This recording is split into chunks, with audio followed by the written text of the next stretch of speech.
Today we have Jonathan Boreyko. He is an associate professor and a John R.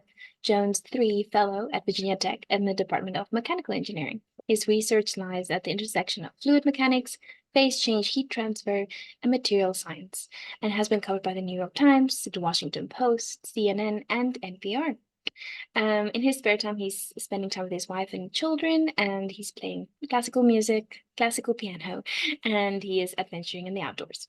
He said that he has made many mistakes during his research career that were instrumental to his formulation of the 10 lessons that he will share with us, hopefully today. So yes, over to you. Thank you. Okay, thank you so much. Thank you for having me today. It's a pleasure to get to virtually meet all of you. So let me go ahead and share my slides. Can everybody see the PowerPoint? I can. Thank you. You can. Okay, great. So my talk today is how to be a balanced, effective, and joyful scholar. And just a disclaimer up front, I'm giving lots of kind of personal learning lessons that I've had over my career so far. And so some of these might speak to you and others might not. There's always some personal styles and preferences when it comes to career advice, right? So take what you will with a grain of salt. And of course, I'm always open to discussion on any of these points. But for me, these were instrumental to me finding my kind of confidence and joy over my research career. Okay. So a little about me is I did my undergraduate in Hartford, Connecticut at Trinity College. I was going to be a novelist, and then I found out that the odds of making a stable career as a novelist are relatively small, and that made me a little nervous given I wanted to have a family one day. So I still want to try to publish a book someday. It's a goal of mine, but I decided to be more pragmatic for now, and then tried computer science. That also didn't really speak to me. I just kind of felt like it wasn't quite my style of learning or engagement. And so I tried a third time for engineering, and then that one stuck. So I enjoyed the combination of problem solving and math and physics. I also doubled in physics and mechanical engineering. So that was my undergraduate story. Then I went to Duke University with no research experience whatsoever. And so that was definitely a big mistake of mine as an undergrad, was to be too grade oriented and not research minded in my engineering career so far. So I had a huge learning curve my first couple of years at Duke, but then kind of found my rhythm there. I had a very thoughtful advisor, so that certainly helped. Got my PhD in mechanical engineering, and then had a 2-year postdoc at the Oak Ridge National Laboratory in Tennessee. That was a great way to learn how to use lots of high-end equipment and work in larger collaborative teams. So that was a fantastic opportunity that I had. And that was immediately followed by getting a tenure track position here at Virginia Tech. So this is my 10th year now, it's hard to believe, at Virginia Tech, where I run the nature-inspired Fluids and Interfaces Laboratory. So that's just a little bit of my background. And I'll talk a little about my research, but mostly I want to talk about just tips I've learned more generally that could apply to all of you. So a little more about my research is I study a variety of things that are tied to nature-inspired fluids or interfacial phenomena. Examples are manyfold, but they can include making beetle-inspired anti-frosting surfaces, as you see here. Is the mouse visible? If I wag the mouse on a picture, can somebody raise their hand or affirm that you can see that? Okay, great. Thanks, Trey.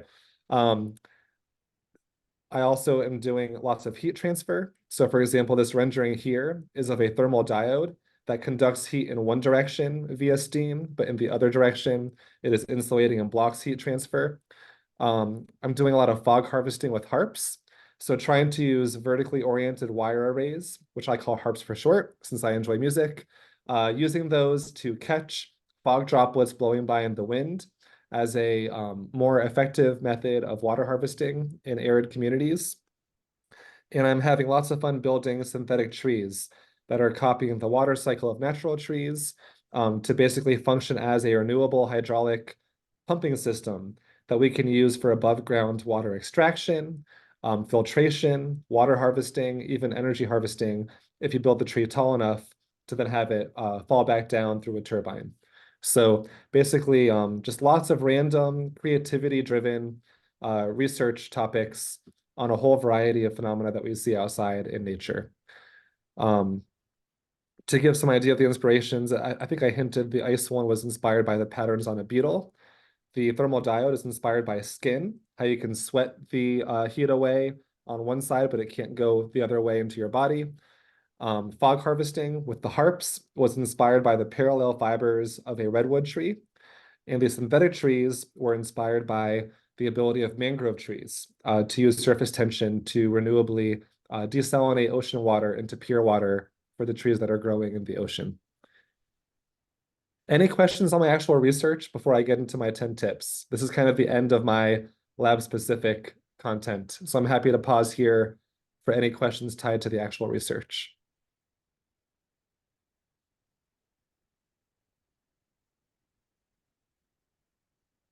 Okay, I think you're all here for the tips, and that's fine. That makes sense. So I'll keep going. Um, I also love undergrads. I know many of you in the audience are probably grad students, but I will say it's just kind of been a pleasure seeing grad students and undergrads working together in my lab using scaffolded mentoring approaches to have lots of undergrads represented in the laboratory too. So over I should correct that to 10 years, sorry. Over the last, say, 8 to 10 years, I've had 75 undergrads in my laboratory, and over 50 of them have published. So I've been very proud of that and of them. Lots of conference presentations all over the world. They're co-inventors on patents, scholarships, and so I'm just really kind of thrilled seeing the Ut Prosum spirit here at Tech, having grad students so welcoming to undergrads and having them really get them going with high-level research at a young age. And my main hypothesis for today is between the classes I've taught and between the undergrads and grads that I've mentored, the recurring theme I've seen is it never really seems like pure intelligence or even pure technical skills at, like, say MATLAB or SolidWorks. Those never really seem to be the bottlenecks to a researcher's success in the laboratory or in the classroom. Instead, I kind of saw over and over again that the students who succeeded and thrived and were joyful and content tended to have these very similar habits among themselves. And the ones who are very anxious or not doing well had a kind of opposing set of habits. Again, just as a trend, there's always exceptions to every rule. And so the goal of today is to kind of put together the 10 trends I've most seen firsthand and with students in my lab for the cases where they are thriving, and trying to find those common threads or patterns, if you will, that maybe can point each of you in your own direction to furthering your own joy and effectiveness in academia. So this is my 10 tips. And again, this is just my personal experience. Take it with a grain of salt if any of these rub you the wrong way. So my first tip is I noticed the students who were failing class or were not really having any engagement at all in the laboratory had a common theme of not really having emotional bandwidth. You could also think of this phrase as emotional availability or a difficulty in focusing. And so, of course, in some cases, somebody might just have ADD and need medication or something like that, but I'm referring to a more generalized emotional unavailability that can sometimes really make students suffer unnecessarily and tragically, just doing basic things like trying to study notes after a class, trying to do something in the lab. These things can feel almost impossible if your mind is constantly busy with other thoughts. And so I'm not a psychologist, but I've learned a lot through just some trials I've had in my own life. Let's say I'll leave it at that, on how to free up emotional bandwidth so you actually can even be present in the first place to be an effective researcher. So my first step is to identify any what I call energy vampires in your life. Okay, so an energy vampire is somebody who makes you feel drained and preoccupied almost all the time. If you have a very negative or critical inner voice, you even may be your own energy vampire in certain cases, although in many other cases, it can be others around you, right? But in either case, whether it's your own critical spirit or somebody else around you, you can identify an energy vampire in the following ways. If most of these are true, then you have an energy vampire on your hands. Do they frequently criticize you over mundane things when you're obviously trying your best? Now, to clarify, Your advisor does and needs to critique you to improve your writing, your technical skills in a constructive way. But I'm referring to unconstructive and frequent criticisms over very mundane, trivial day-to-day things that have nothing to do with career development. Does that make sense? So just that important caveat, constructive criticism is a valuable tool in research. Do they think there's only one right way to say or do anything? Do they almost always seem stressed in some way, unconsciously or in survival mode, when things seem pretty fine to you and other people around them? Do they obsess over confidently projecting an image of perfection and success? Do they get easily upset without communicating expectations beforehand, right? So if they just like blow up at you, but there was no prior communication of the expectations prior to the blow up, that's kind of a warning sign. Are they completely unavailable emotionally when you try to engage with them with your own interests, concerns, needs, encouragement? Do they rarely or never engage in constructive resolution when they're upset, instead reacting with rage or passive-aggressive shunning? Do they give at first especially excessive flattery or gift giving, but in hindsight, in kind of a disingenuous or sneaky way that seems to have strings attached or hidden expectations tied to the gifts or the praise? Do you subconsciously learn to walk on eggshells, meaning you're kind of always very careful with what you say or do when you're around that person? Do you feel drained or can't stop thinking about that person and their constant drama and needs, even when they're not around? And that's key. So if most of these things, especially the last bullet point, are true, then you, my friend, have an energy vampire in your life. And please don't feel alone. The more I've talked with people about this in a vulnerable way, it feels like almost everybody has at least one in some place in their extended family and friend and coworker network. It's just part of life, folks. Some people just have difficult attachment or emotional problems, and they can unknowingly, or in some cases knowingly, take it out on you in ways that drain you of your bandwidth and energy. Okay, so this is my step one, is identify your foremost energy vampire in your life if you have one. If you don't have any in your life, congratulations, you are a truly blessed and fortunate person. Okay, so step two is to then politely, keyword politely, draw a needed boundary, keyword needed, with any confirmed energy vampires if they are presently sapping you of all of that energy and there's no easy way to get away from it. Okay, so think what boundary is most often being crossed that is negatively impacting you emotionally, and then politely but firmly communicate a desired boundary that would solve the problem. And I'll give two examples here. And their response, by the way, to the expressed boundary is going to reveal who they really are. So take this example of excessive gift giving. This can be a common one.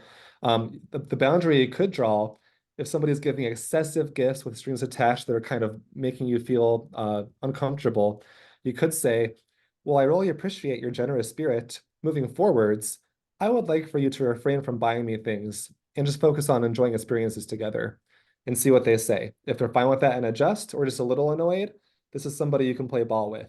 If they try to attack you or take it super personally, this is somebody who's going to be a real problem for you. Take another common example of somebody who's hypercritical of you in mundane situations in a very explosive or unconstructive way. You could try saying politely, I admire how you set really high standards for yourself, but I'm already trying as hard as I can at that. I would ask you, please, to not criticize me anymore when I don't do things the exact way that you do. And again, see how they respond to that. Step three, if this boundary is attacked rather than accepted, even begrudgingly, then my advice to you is to simply minimize contact. You're not going to be able to fix this person. You need to, at this point, move to self-protection mode. Be aware there is a big energy barrier that is kind of inherent to most people to going what's called no contact or minimal contact with somebody who's got you in their orbit. But nonetheless, it's an important barrier to get over. Some common concerns people have when I encourage them to do this. Concern one, you have this feeling of guilt that you're judging or hurting this person somehow by minimizing contact. And my encouragement is, well, you're not actually helping them by enabling their behavior and staying in their orbit. That's actually harming them in an indirect way by enabling and permitting the behavior to continue. Another common objection is a part of you might miss the attention, charm, flattery, or gifts that tend to come with all of the energy vampire things attached to it. And my encouragement there is, of course, that was just an act essentially to control or flatter you. It was not genuine love if they're also making you drained all the time with their behavior. Another common one is, shouldn't we give everyone a second chance? Forgiveness, all of that. No contact seems too harsh. And the encouragement is, you actually are giving them a second chance, but it's a second chance at a healthy, functional relationship. So if they can accept your basic boundary, apologize for the harm on some level, and have some ability to respect your emotional safety needs, then by all means, resume the relationship. It's just no contact until they can satisfy those basic safety requirements. And then finally, many people in hindsight realize they didn't really have the strength to easily go no contact. There was a level of courage or a brave step that they were feeling too drained to embark upon. And so my encouragement there is, the emotional vampire is likely why you don't feel like you have the strength or courage or bandwidth to step up right now. And so act now before they drain you even more and make you even weaker. Okay, so this is my most kind of convoluted and psychological of my 10 tips. But what I have found is, if you can't free up your own mind and have basic emotional safety and presence, any other tip I can give you is going to be meaningless, right? And I think a lot of people are struggling with this first thing from people I know in my own life. So to me, it's important. It's a kind of a thing that I care a lot about. And if any of this sounds compelling or relevant to you, I'd encourage you to talk to a professional counselor or mentor of some sort who's not an engineer, right? Because this is kind of the limits of what I can do as an engineer, not a psychologist or a professional counselor. Okay, my second tip, which is much less heavy from now on, is work-life separation. And so I used to hear the term a lot about work-life balance, which I think can sometimes unintentionally be played out as trying to juggle all these balls in the air while also maybe balancing on another ball on your feet, right? But it kind of seems like, okay, you're doing all these things at once, work life, work life, work life, and it can feel a little overwhelming, especially in today's kind of modern rush kind of age that we have, with all these things we need to do and skills we need to learn. And so my advice is to not think of work-life balance as the juggling act where all the balls are always in the air all at the same time, but rather think of it more like a work-life separation, where a kind of polite line is drawn between the work and the home mentalities, if you will. And so I'll give a personal story for this one. My first year in grad school, I wasn't really prepared for how much harder the graduate courses were compared to undergrad. And I also wasn't prepared for how different research was compared to class life as an undergrad. And so I was getting really overwhelmed. And I was really heading fast toward burnout because I would take my homework home, but then be so tired from the stress of the day that I'd put it off for as long as possible, and then try to do it while watching a sports game or at 2 o'clock in the morning in my bed before I go to sleep. All sorts of unhealthy habits in hindsight, where basically the spiral I was in was, when I was at work, I was having constant cravings to maybe watch Netflix or surf the internet or just have some kind of escape, check Facebook, some kind of escape from the stress of work. But then when I was at home, I was also constantly stressed because I brought work home with me and was always thinking, well, I shouldn't be watching that sports game or hanging out with that friend. I should be working right now. So no matter what I was doing, I was thinking of the other balls in the air and having this kind of uneasy sense of constant stress that was very, very unpleasant. And so I was given wise counsel by a friend who in hindsight saved my entire graduate career, where he encouraged this kind of separation mentality. And the only difference I tried was, I stayed in my office after my research was done in classes. I stayed in my office until all the homework for the day was finished that had to be done, even if it meant staying at the office until 6 or 6:30 instead of 4:30 or 5. So it was kind of draining up front, but then when I went home, I had no backpack, I had no mental to-do list. I could just go home and be free. I could go to the gym, I could play tennis, I could hang out with friends, I could watch the game, I could go to bed on time or even early. And there was no voice in my head saying, you should be doing homework instead right now. What's wrong with you? I could just be me and have fun and take the load off for the rest of the day. So to me, this completely changed my entire energy level and presence, both at work and at home, almost overnight. It was kind of scary how effective it was. So I'm a big fan of this mentality of, to the extent possible, try to do your homework or research in a office or lab or library type environment. and then try to go home with no email and no homework and no research to just be able to build community and have rest and have hobbies and all the basic things that humans have to do to stay human over the long haul. Okay, so that's my second tip is work-life separation. Some important caveats here. It's okay to be friendly to your coworkers in the office. I'm not saying be cold or mean when you're at work. I'm also not saying that you can't ever bring work home. Every now and then you have a grant deadline or something comes up where you have to bring stuff home. I do it too. But it's a general rule of thumb is the point, is to have kind of a work environment and a work mindset and a home environment and a home mindset, if that makes sense. Okay, tip three, I'm a big believer that if you take this seriously at the young age that most of you currently are, it can set an important habit for the rest of your life, and that's to regulate what I call the metaverse. And when I say metaverse, I don't just mean VR. I basically mean the entire recreational internet economy, and that can be anything from Netflix to YouTube to video games to podcasting to what am I missing here? All social media, of course, browsing the internet, watching television. Television also counts in my mind. Anything where you're engaging via a screen as opposed to the real world, and it's not for work, could be in essence a alternate or metaverse of virtual engagement in virtual community, right? And so my tip three is not to avoid the metaverse. We can't avoid it in today's day and age, and there's many benefits to it, but rather to regulate it, meaning have it under control to the extent possible. And so my wake-up call for many of you for this is the study that I found, which was really striking. Can anybody guess the average daily non-work screen time for teenagers and probably also undergrads and grad students currently in the US? So let's get a few people to not be shy and unmic your computer and just toss a guess out. Or you can also put it in the chat if you want. Okay, so I got 3 hours, 5 hours. I'm going to say 6 hours. Okay, so we got three, we got five, we got 6, 7, 10, 6, 9. Okay, so basically spanning from 3 to 10. When I ask tech students this, they usually guess 3 or 4. And that tells me that Virginia Tech students are awesome because they're probably way under the average. So the average is 9 to 10 hours a day. Now, this might sound really bizarre to many of you because you're thinking about, okay, sleep, you got to go to school, got to do homework. Wait, that basically comes out to like more than all the rest of your time combined. And the answer is yes, exactly. And therein lies the rub.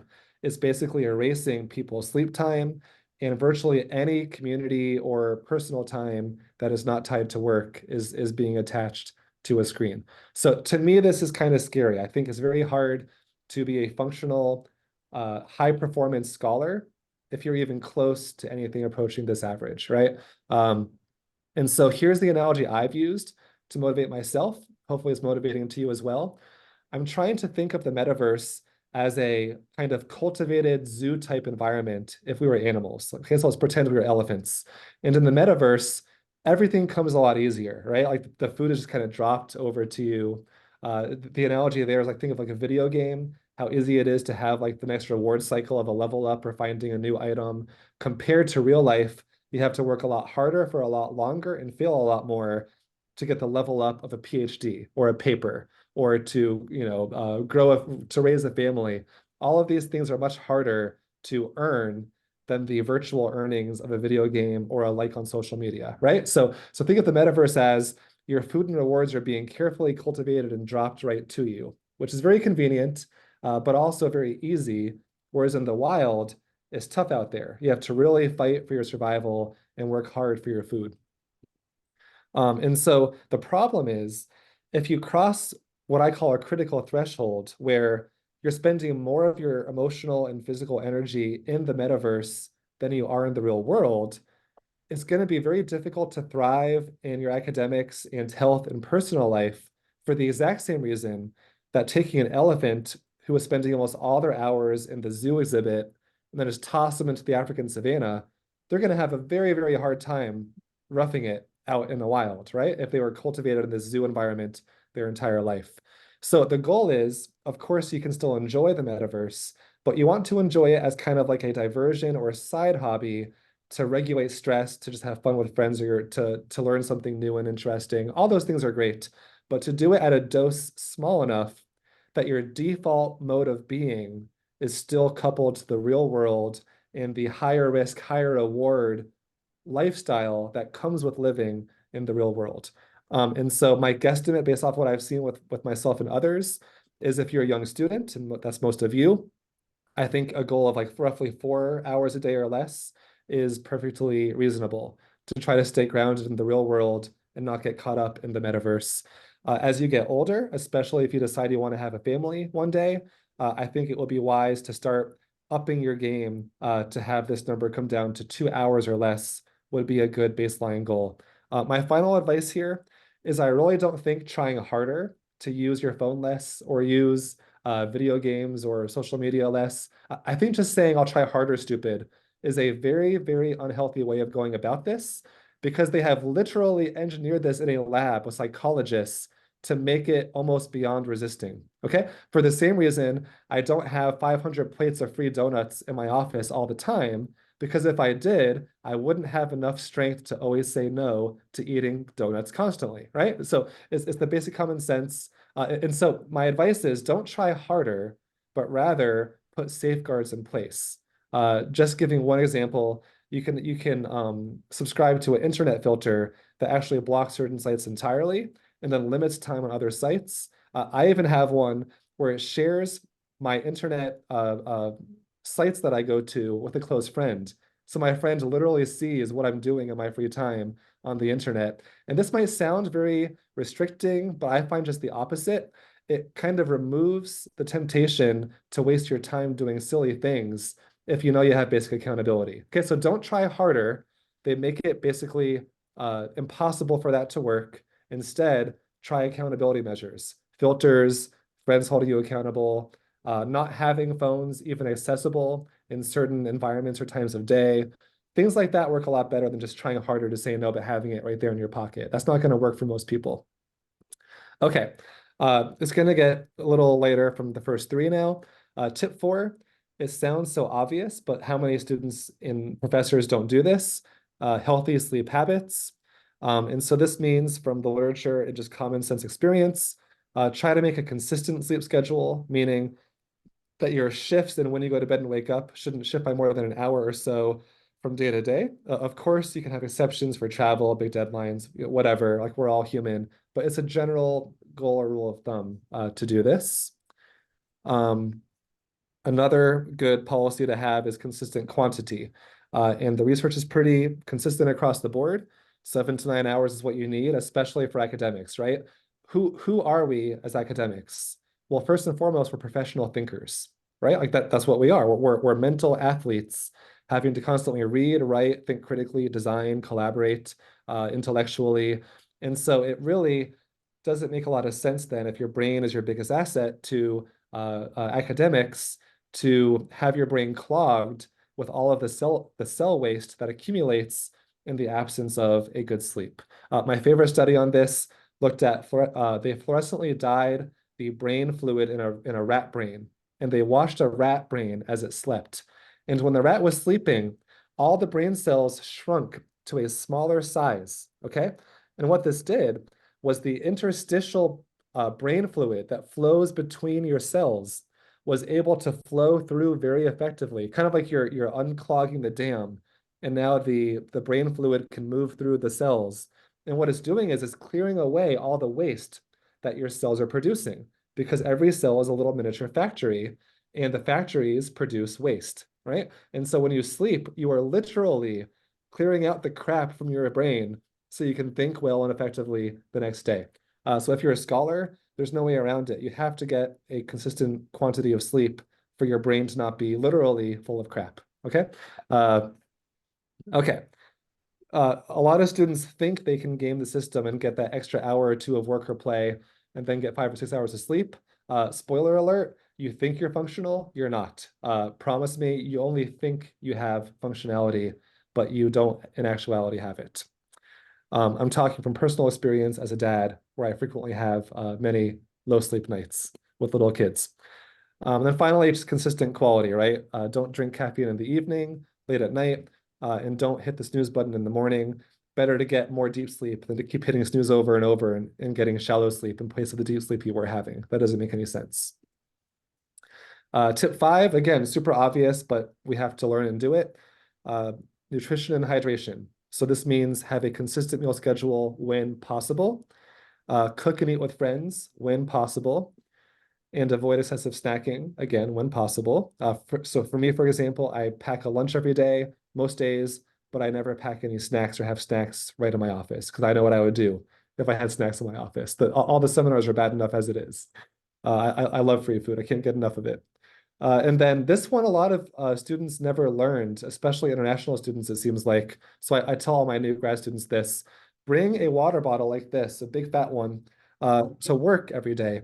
Women need about 2.7 liters per day and men about 3.7 liters per day is what the findings are showing. And I had one grad student, my favorite student ever, he was phenomenal, but he heard this lesson once in a group meeting I had and tried bringing a water bottle to work. And he told me a week later that the daily headaches he used to get midday have completely gone away, and his energy has tripled in the afternoon simply by having water in his body as opposed to no water going into his body. So these little differences can make a huge impact on how you function as you're going about your busy day. Tip 6, physical fitness. This is a picture of my family on sabbatical in Europe. And for every day I worked in the lab, I try to take a day to take my family and hike across the Alps, because how often do you get to be in Switzerland on a sabbatical? That was kind of an awesome opportunity. And so I'm sure you all have heard this before, at least many of you, but try to do something physical with your body moving at least half an hour a day. If nothing else, use the stairs, not the elevator, if you're able to do so. There's lots of emerging science coming out, like lots, on the benefits of strength training. This is not just for Arnold Schwarzeneggers out there. Just basic weight-bearing exercise can even fight cancer. It's the #1 predictor of having a healthier functionality in older life. It boosts your energy. It burns fat even after you stop lifting. Your body is still burning fat after the exercise. It makes you feel really good. So there's all sorts of science coming out on at least once or twice a day doing some kind of strength-bearing exercise for those who are able to do so. And most importantly, find what's enjoyable to you, right? Some people are not gym rats. For some people, it's a walk in a park with a friend. For some people, it's a gym class that's more sociable and extroverted. For some people, it's playing sports like pickleball. It's whatever you connect with being fun or enjoyable on some level that connects to you personally. The important thing is to move. Okay. So you can kind of tell my whole hypothesis here is until you're healthy as a person, there's no point in giving lab advice. Now, hopefully, if you can follow those 6 first tips, we can segue into more of the lab specific tips that I've learned over the years. But again, you have to be mentally, physically, and emotionally available for any of these to even mean anything. So tip 7 is once you are up to a base level of physical health, to then try cultivating deliberate practice with your academics. The definition of deliberate practice is as follows. It is effortful in nature with the main goal of personal improvement and performance rather than enjoyment. It is often performed without immediate reward. So a great example is piano. The opposite of deliberate practice is playing chopsticks all over again because you can do it and it's fun to play to show off to your friends, right? So you're having fun, but you're not learning anything. Deliberate practice is trying to repeatedly practice intentionally, maybe even memorizing a very challenging piece that is stretching your ability and technique on the piano, right? So that's deliberate practice. It's not as much fun as playing the part you already know over and over again, but this is where the growth comes in, right? Is the deliberate practice. So 3 examples of how you could apply this to academia. The first is if you have a good deliberate practice mindset, you can carefully review the lecture notes step by step before the next class's notes, and you're making sure critically that you understand the conceptual or mathematical logic of every step in your mind. Like, okay, yes, now I see they're using the transitive property to get this result here. Oh, now I see they're assuming no pressure here, but negative pressure here. But make sure that step makes sense in your mind before going on to the next step. Don't just keep going and tough it out. When you get stuck, deliberately pause, challenge yourself, read it again, think carefully, consult other material or ask a friend, and make sure you actually get it before moving on to the next step. This is much more challenging than simply taking notes and never reviewing them later, right? So that's how you can apply this to the classroom. In the laboratory, you can read journal articles that are tied to your field in some way, but you're focusing on learning new concepts, methodologies, and modeling skills. You're not just reading to insert a reference into a paper you're writing. That's also important, but you're reading just for the sheer joy and learning of it, the deliberate, intentional learning, as opposed to having a set end game in mind for what that paper is going to be used for later. You're just reading to learn, especially a really good paper by a really good group. Spend 5 minutes at the beginning and end of each day in the lab, journaling in your lab notebook, saying like in explicit philosophical like sentences, what is my goal for today? How can I get my research one little step closer today with what I can do right now? Then at the end of the day, okay, well, did that work? What did I see? What did I observe? What didn't work? And what can I learn from that to have a better approach for the next day? So these are examples of how to put deliberate practice into practice in the laboratory. Okay, tip 8 is I strongly encourage you to mentally practice cultivating a healthy work identity. The good news is your work identity is extremely fluid. I have been on literally all the sides of this arrow spectrum over my life already. And sometimes there and back again. So I promise you, if you feel stuck somewhere on this, with deliberate practice, which is why I put this one after the previous tip, you can actually shift where you are on the spectrum. Okay, so you have the 2 red zones, which I do not recommend on the extremes. On one extreme, what I call the Peter Pan work identity, which means work is something you just get through so you can get home, get to the weekend, and be the real you and do you, right? And so work is basically a slog or even something kind of scary that you just bluff your way through so you can get home and do the things that actually compel you. So obviously somebody with a Peter Pan mindset is not really engaged in their work sufficiently. So you can see the downside to that. On the other extreme, and I promise you, this is equally, if not more dangerous than being a Peter Pan. I promise you, it really is being a workaholic, where work is your only primary identity. And what I mean by that is that doing or thinking about work is the only real thing that consistently gives you a sense of accomplishment or purpose, or even worse, makes you stave off the anxiety of not working. But if that's consistently and compulsively what you're using work for, accomplishment, security, putting off this sense of doom for not doing even more work, that now you're verging into the opposite of workaholic territory. So the goal is to find a way to get into the middle, balanced, where your work matters, but at the same time, you are more than just your job. Okay, so this is the goal, I think, for everyone. And I'm not saying this to sabotage your work. I promise you, I've seen this time and time again with people in my life, I won't name names, that you actually get more work done long-term with the balanced approach than with the workaholic approach. So I'm not just saying this to kind of limit your work. You actually can get even more work done this way while having a personal life at the same time. So it's win-win, really.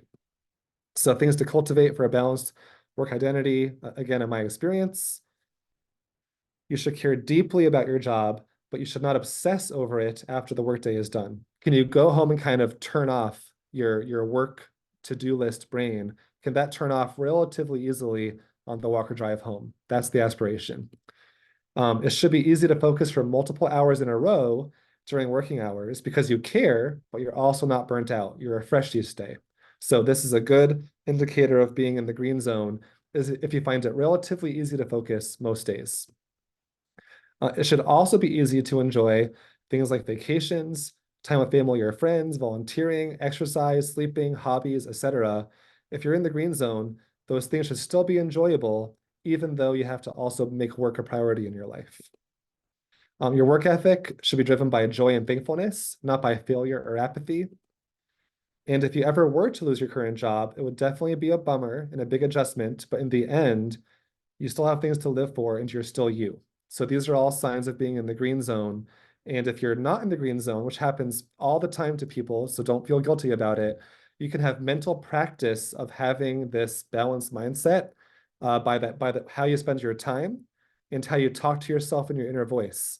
And if you practice putting more time toward green zone things and have an inner voice more inclined toward encouraging you to do green zone things, you'd be surprised how quickly your physiology can change to shift away from either of those two extremes.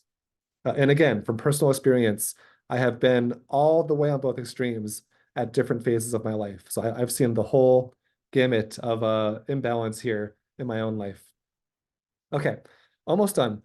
Tip 9 is networking, and I'm just going to give 4 little pictures here to show the different kinds of networking. There's entire talks I saw in your archive, Trey and Anli, about networking, right? So you can refer to those archive videos for a deep dive. I'm just giving the shallow end here. So obviously students and postdocs in your lab are invaluable for showing you how stuff works, how to make stuff, how to troubleshoot. Don't push that button, push that button. So here's what's in that box. So talk to your students in the lab.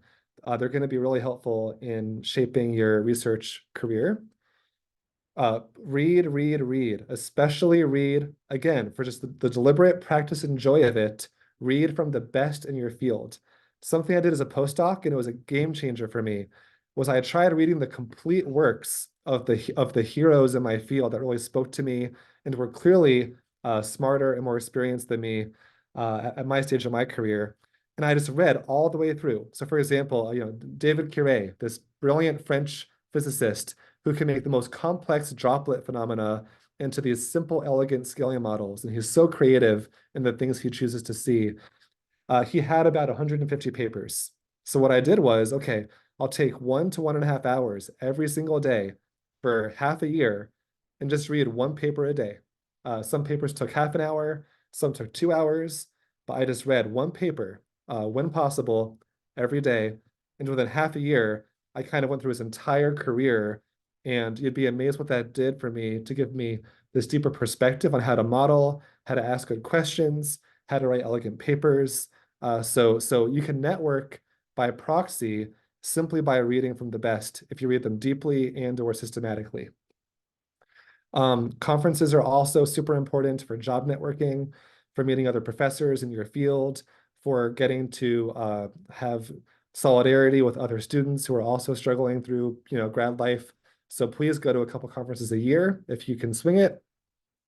And of course, your advisor. Assuming your advisor is a healthy, caring individual, which most Tokis are, then they have lots of things that they can help you with. And you should not assume you're already kind of fully formed. You should assume that you're still clay and that your advisor still has things that can really help mold you into a higher level of thinking and effectiveness compared to where you're currently at. If you can take the constructive comments to heart and have the courage to change and plug them into your day-to-day routine. Okay, last tip is to practice ut prosum. So hopefully if you've cultivated these 9 tips over a lifetime, or at least, it takes many years to cultivate these, so don't be in a rush. Eventually you get to a point where it feels, if not easy, at least kind of routine to have individual success and momentum in your career. Okay, so like for me, I've published almost 100 papers now. If I publish another one, it doesn't feel like a big deal to me. It's just kind of like part of life now. It's just, it's just kind of small potatoes, to be honest. But as a grad student, it was an incredible hurdle to even publish 1 paper. Okay, so once you get to that point where individual excellence becomes at least kind of steady state and routine on some level, you need to start thinking about how to serve those around you more. Okay, so as you mature, you'll find that elevating others around you is actually more fulfilling and more sustainable than just focusing on solely trying to elevate yourself into your own career and skills.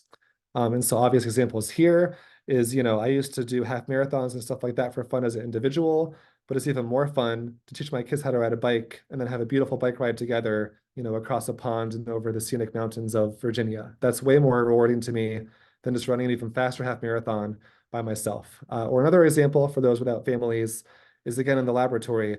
It's been so neat to see grad students helping undergrads have their first breakthrough. And yes, they are co-authoring with the undergraduate, but first and foremost, they're propping up the undergraduate to learn how to excel, how to discover, how to publish for the first time. And I can see the grad students in their eyes, how much it means to them to learn how to grow other students in the way that they were just recently grown themselves by those around them. So I really want to just kind of emphasize this prosum approach once you feel like you've got yourself more or less on a good track of individual development and excellence. And finally, before I kind of conclude, it's really important. Most humans can't make more than one deep change in their habits per year, okay? So my advice to any of you who are inspired by any of this is just start with number 1 and work your way through number 10 and stop on whichever one thing most strikes you as, oh, that's the one I'm really needing growth at right now in my life. And just focus on that one change for now. Because you really can't make more than one deep, permanent change in your life habits at a time. It just takes too much bandwidth to make deep changes in embedded routines. So that's my parting thought for all of you is don't get discouraged. We're always working on these all the time. Even I'm still working on several of these myself. So just find one right now that you can just say, yeah, that's a growth area for me, and focus on making deliberate, conscious safeguards to shoring up that particular healthy habit. And if you get that one figured out in a year or so, then go on to the next one. But doing all these at once is going to overwhelm or fatigue. It's not going to stick. So just take one little thing at a time is my closing advice. So thank you for the time. I hope this was helpful to at least some of you for how to cultivate healthy and effective habits as a scholar. And happy to take any questions, pushback, or any other comments in the remaining time. Thank you very much for presenting. Those were wonderful tips. I will definitely take them to heart. I was actually wondering, would you maybe mind sharing that with me? And anyone who's interested in having them can then contact me and I can share that with them. Sure. Yeah, be happy to. Fantastic. Now the floor is open to questions. So type in the chat or you can speak up. Anyone who would like to know. Okay, there's a great question in the chat. Yes, already. This is a really good one because I want to encourage you. This was me in a previous part of my life, so I understand. The question is, what if you can't get rid of your emotional vampire? This is a fantastic question. So if no contact is, for whatever complex reason, impossible, then the goal is to minimize contact and also to gray rock. And so by minimize contact, here's what I mean. I'll just give a random example. Let's say it was an uncle or maybe a parent you see on the holidays. Okay, so yeah, for Christmas and whatever, or for Thanksgiving, summer break, whatever it is, you have to see that person. But you're kind of minimizing engagement with them, recognizing that they're not going to do anything constructive with you and they're going to kind of bring you down. So you cannot take their, you can minimize contact. If they send you a bunch of harmful emails or texts, you can always block or just simply screen out those and don't read them. When you do have to be in person with them, you gray rock. And gray rocking is a psychological technique, meaning you don't expect that your positive engagement is going to land. So you don't really try that hard anymore. Like you're still pleasant, you're not antagonistic, but you're not trying to connect in a healthy way because you know it's going to bounce off in some way and just come back and hit you in the face. So you're not hoping anymore to have the positive repairs and engagement. And you're also kind of preemptively deflecting the emotional impact of the negative engagement they're doing. So I'll give an example. If they criticize you over the littlest thing, oh, you didn't do that right again, you can just say, oh, that's food for thought, thanks. So it's like a very kind of benign, very generic, not perturbed kind of response that's not giving them the reaction they're subconsciously hoping for of you trying harder or getting reactive. On some level, they're trying to get to you or vent their stress onto you. And if you gray rock them and say, oh yeah, I'll take that into account, thanks. Like that's a good thought. Or you could say, I'll think about that. Very bland, blasé comments really help minimize the emotional impact of the barbs that people are tossing your way. So that's my advice for if you can't avoid contact. I would also encourage you in some cases, if you're brave enough, there even are some cases where you think you can't avoid it, or you actually can if you have to. I won't go into details, but there was one case in my life. We did have to completely no contact a extended family member because it really was getting to the point where they were trying to destroy our family. That's all I'm going to say about that. But I will say, at first I thought it was impossible, but then I tried it and it actually felt fantastic. It was like a 10-ton weight lifted off your shoulders. So if it comes to it, if even minimal contact and gray rocking is still making you emotionally traumatized, I would encourage you, you'd be surprised. You can no contact in ways you thought you couldn't if you're just brave enough to try, is my final parting last ditch advice if it's absolutely necessary. But I think minimal contact and gray rocking is a great half measure when no contact is not easily possible. Let's see. The next question was how to remain in the green zone if most people around are workaholics. Yeah, great. I would say you have to have a secure sense of self where their projected requirement of working so many hours is not put onto you as an expectation, right? So you have to have security.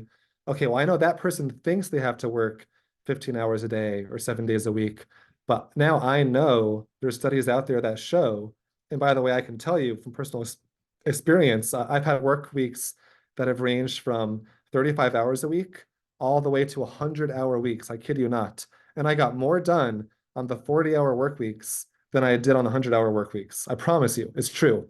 And so if you just tell yourself, okay, they think they have to do that because they're afraid on some level deep down, but I'm not afraid. And I know the science is out there that I can work in a healthy and sustainable way and actually get more work done and have a life at the same time that gives you a secure base emotionally where their comments don't get to you. I would also say if it's someone over you, like an advisor, I've had one case where I had to negotiate a boundary. And so what I said was, I understand that I'm not working enough hours for you, but I want to let you know after much thought that I've decided for me, I'm not willing to go past an average of 50 hours a week. That's what I've decided for myself. That's more than full time. So I know that's a sufficient number to get my job done. And I want you to know that I'm not going to go past that. And you just try communicating that as a clear expectation if there's a mismatch in expectations. I hope that was a helpful answer to the workaholics question. I got a question from another person. How can you not feel drained by the end of your workday to be present for your children and family? That's a great question. So again, it's that work-life separation mentality that each one actually helps the other. I can come in the next morning refreshed because in the evening, I'm going on a bike ride with my kids and feeding them a bunch of dinner and reading them a kid's book. It's all non-work stuff that balances my brain out so it's not thinking about work all the time. So the irony is my kids aren't just taking me away from my work, they're also helping my work by forcing my brain to have balanced times to refresh it. So when I come in the next day, the work feels fun because it's like, okay, yeah, like I did the whole diaper, bedtime bath thing, and that was fine. And now great, change of pace. Now I can get to kind of, be in a quiet office and read and write. That's kind of fun. So each side of my life made the other side more fun. Doing all the kid stuff made it a blessing to have a quiet office where I can think and do stuff for myself for once, right? And so I'm actually more focused that way. But then being focused at work all day gives me the confidence that when I go home, I did my job. I was focused. I can go home with no guilt and just play with my kids and give them that bath time. So both halves, if you do it right, your home life and your work life, if you balance and separate them, each half can give you the focus to the other half in a synergistic way. That's my advice for that one. And also life is hard. Like there are some days my kid woke me up 7 times in the middle of the night. No, I'm not focused in the day. I'm a zombie. Like, so also like these are guidelines, but life is always tossing you all these curveballs, right? So don't feel guilty if you can't do these in practice. I say these things all the time to my students, then don't do it myself the very next day. So, expect imperfection, but these are goals and guidelines. Any advice for students working with an early career professor? First of all, enjoy all of the attention you get because you get a lot more than a typical late career professor in my experience. And second of all, have grace with them. They're still learning how to mentor. They'll say and do some pretty stupid things in hindsight, but they're trying their hardest most of the time. So enjoy all the attention and have grace because you're an experiment. They've never done this before, and it's very, very hard to mentor. And give them a very polite expectations check if you feel like they're going way off track with what your needs are emotionally or academically.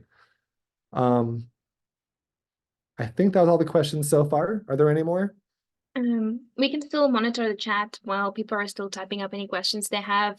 Dr. Waller, some students have asked access to the recording. So I said that once you provided that to me, I can do that. So if you're interested in the slides or the recording, please email me because I do not have your email addresses. That way I can share with you the resources. Thank you.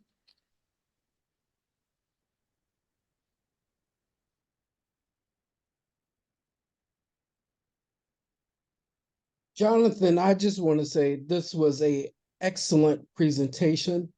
It grounded me in some areas in which I need to work on, and I will be sharing this with a lot of folks that need to hear what you just presented. And I just want to say thank you so much for presenting to this group, and look forward to following up with you. Thank you so much. It was such a pleasure to be here. I'm seeing lots of chats in the text that this was helpful to them as well. That's why I do this. It really builds me up to see other people learning the skills that I had to learn to get over some very difficult patches in my life. That's why I do this. So it's great to see that continuing. Again, keep in mind, everyone, of those 10, even now, there's like 2 or 3 of those I'm really not good at this year. So it's a constant process. Just pick one of the most important ones and focus on that for this year and have lots of grace with yourself is again, my closing comment for all of this.